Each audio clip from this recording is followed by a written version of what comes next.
What's up guys? In this video we are going to talk about how to target your hamstrings more in a deadlift kind of a movement. So why do I not take a specific exercises names such as a conventional deadlift or a Romanian deadlift or etc. Because all of these movements are designed to target different muscle groups or to utilize the strengths of different muscle groups. So for example, the sumo squat, we might think that the sumo squat is more for your hips and your hamstring, but it is not. The sumo squat uses more of your adductor magnus, the inside of your thighs.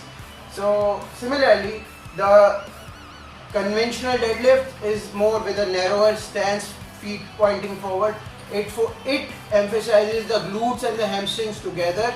And similarly, we have two very similar looking exercises but have very different target areas. So one we have a Romanian deadlift.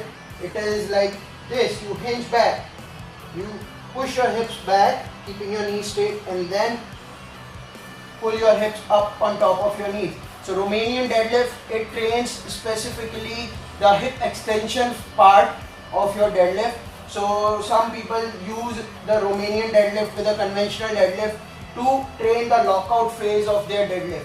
So and therefore the one deadlift that is and then people try to target their hamstrings with a Romanian deadlift by doing weird stuff, which is not really required, because there is this movement, the stiff-legged deadlift, which targets your hamstrings quite effectively, as you are going to see. So the stiff leg deadlift and the Romanian deadlift, the difference is just that. Look very closely. Look at the movement of my head, right? So in a Romanian deadlift, you hinge back, you are trying to sit back, right? Whereas in a stiff leg deadlift, you fold forward.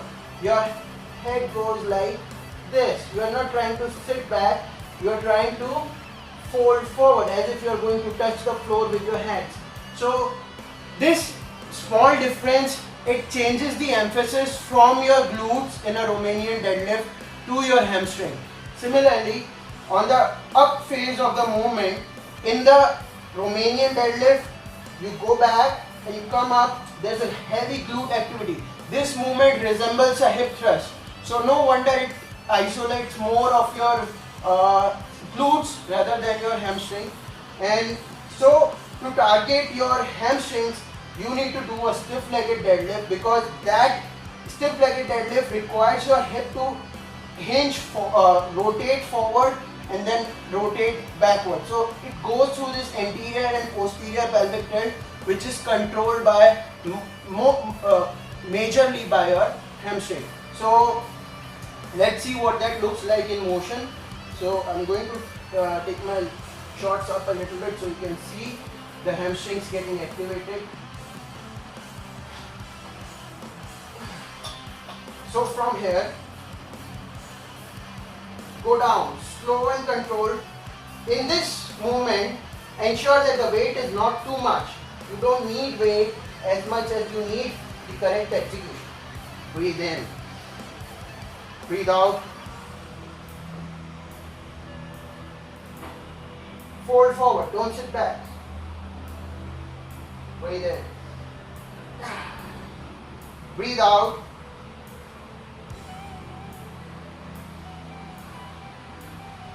Breathe in. Breathe out.